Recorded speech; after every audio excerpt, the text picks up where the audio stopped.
Football ചരിത്രത്തിലെ എക്കാലത്തെയും മികച്ച ഫൈനലും എക്കാലത്തെയും മികച്ച വേൾഡ് കപ്പും നടന്നിട്ട് ഇന്നേക്ക് 2 വർഷം. അതായത് ലയണൽ മെസ്സിയുടെ അർജന്റീന കിരീടം ചൂടിയിട്ട് ഇന്നേക്ക് 2 വർഷം. ഇപ്പോൾ എക്കാലത്തെയും മികച്ച വേൾഡ് കപ്പാണ്, ഫൈനലാണ് എന്നൊക്കെ പറഞ്ഞിരിക്കുന്നത് മറ്റാരുമല്ല, നമ്മൾ ഫിഫ പ്രസിഡന്റ് തന്നെയാണ് ഈ ഒരു പ്രസ്താവനയുമായിട്ട് വന്നിട്ടുള്ളത്. ഈ ഖത്തർ വേൾഡ് കപ്പ് ഏറ്റവും മികച്ച വേൾഡ് കപ്പാണ്, അതുപോലെ തന്നെ ഏറ്റവും മികച്ച ഒരു ഫൈനലായിരുന്നു അർജന്റീന ഫ്രാൻസും തമ്മിലുള്ള ഫൈനൽ എന്നൊക്കെയാണ് ഇപ്പോൾ ഫിഫ പ്രസിഡന്റിൻ്റെ വാദം. ഈ ഒരു വേൾഡ് കപ്പുമായി ബന്ധപ്പെട്ട് സംസാരിക്കുമ്പോൾ അർജന്റീനക്ക് ആ ഒരു കപ്പ് കിട്ടിയ പ്രതീതി നമുക്ക് ആ ഒരു പൂർണ്ണമാകണമെങ്കിൽ, അതിനെ സംസാരിക്കണമെങ്കിൽ ആദ്യം 2 താരങ്ങളുടെ പേരാണ് മെയിനായിട്ട്. ഒന്ന് നമ്മുടെ എമി മാർട്ടിനസിൻ്റെ പേര്, അതുപോലെ അദ്ദേഹത്തിൻ്റെ ആ സേവ്.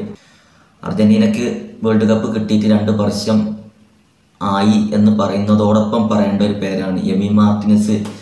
ഒരു നിർണായക വേദിയിൽ, നിർണായക ഘട്ടത്തിൽ, ഒരു താരത്തിന്, മെസ്സിയാണ് ഉദ്ദേശിച്ചത്, വേൾഡ് കപ്പ് നേടിക്കൊടുത്തിട്ട്, ഒരു ടീമിന് വേൾഡ് കപ്പ് നേടിക്കൊടുത്തിട്ട് 2 വർഷം എന്ന് കൂട്ടി പറഞ്ഞിട്ടില്ലെങ്കിൽ ഈ ഒരു വേൾഡ് കപ്പിൻ്റെ ചർച്ച അല്ലെങ്കിൽ ഒരു വീഡിയോ പൂർണ്ണമാകില്ല. കാരണം എമി മാർട്ടിനസ് ഇല്ലായിരുന്നെങ്കിൽ ആ ഒരു മത്സരത്തിൻ്റെ റിസൾട്ട് 100% മറിയുമായിരുന്നു എന്നുള്ളതാണ്. മറ്റൊരു വേൾഡ് കപ്പ് ഫൈനലിലെ തോൽവിയിലേക്ക് തൻ്റെ ടീമിനെ തള്ളിവിടാതെ, അല്ലെങ്കിൽ തൻ്റെ ടീമിലെ ലോകോത്തര ലെജൻഡിനെ തള്ളിവിടാതെ ആ ഒരു മത്സരത്തിൻ്റെ ഗതി മാറ്റിപ്പിടിച്ച എമി മാർട്ടിനസിൻ്റെ പേര് തന്നെ ഉയർന്നു കേൾക്കേണ്ടതാണ് ഈ ഒരു വേൾഡ് കപ്പിൻ്റെ ചരിത്രത്തിൽ, അല്ലെങ്കിൽ ഈ ഒരു ഖത്തർ വേൾഡ് കപ്പിൻ്റെ ഫൈനൽ റിസൾട്ടിൽ.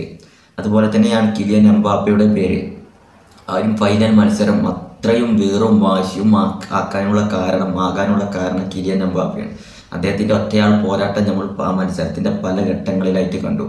ആ ഒരു മത്സരത്തിന് ശേഷം പലരും മെസ്സി, അതുപോലെ അർജന്റീനക്ക് ഓപ്പോസിറ്റുള്ള ഹേറ്റേഴ്സൊക്കെ ഒരുപാട് പറയുന്നുണ്ട്, എംബാപ്പെ മനം കവർന്നു. ആ ഒരു ട്രോളുണ്ടല്ലോ, എംബാപ്പയെ സപ്പോർട്ട് ചെയ്ത് ആരെയൊക്കെ സംസാരിക്കുകയാണെങ്കിൽ എംബാപ്പെ ആ മത്സരത്തിൽ മികച്ചു നിന്നു എന്നുള്ളതാണ്, സ്കോർ ചെയ്തു എന്നുള്ളതാണ്. ഇതൊക്കെയാണ് അദ്ദേഹത്തെ അങ്ങനെ എല്ലാവരും പ്രശംസിക്കാൻ കാരണമായ വേൾഡ് കപ്പിന് ശേഷം.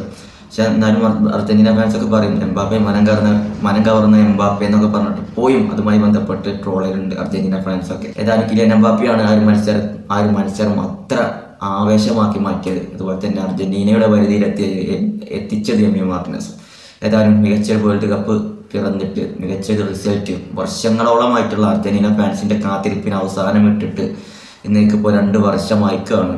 ഒരുപാട് വർഷത്തെ, ഒരു ലൈഫിലെ തന്നെ, പല അർജന്റീന ഫാൻസിൻ്റെയും ലൈഫിൽ തന്നെ ഒരു കപ്പ് കിട്ടാൻ വേണ്ടിയിട്ട് വർഷങ്ങളോളം കാത്തിരുന്ന് അവസാനം ബ്രസീലിനെ തോൽപ്പിച്ചത് കോപ്പ അമേരിക്ക, പിന്നെ ഒരു ഫൈനലി പിന്നീട് ഒരു വേൾഡ് കപ്പ്, പിന്നെയും ഒരു കോപ്പ അമേരിക്ക, അങ്ങനെ 4 ഇന്റർനാഷണൽ ട്രോഫി എടുത്തിട്ട് ഇപ്പോൾ അവർ കണ്ടിന്യൂസ് ആയിട്ട് അവരുടേതായിട്ടുള്ള സ്റ്റാൻഡിൽ നിൽക്കുകയാണ്. ഇപ്പോൾ ലയണൽ മെസ്സിക്ക് അവസാനമായിട്ട് കരിയറിൻ്റെ അവസാന ഘട്ടത്തിൽ 3-4 ട്രോഫികൾ അടിക്കാൻ കഴിഞ്ഞു. ഇനി അദ്ദേഹത്തിന് ഫ്രീ ആയിട്ട് തല പൊന്തിച്ചുകൊണ്ട് തന്നെ കരിയർ അവസാനിപ്പിക്കാം എന്നുള്ള ലെവലിൽ ഇപ്പോൾ അർജന്റീന ആയി മാറി.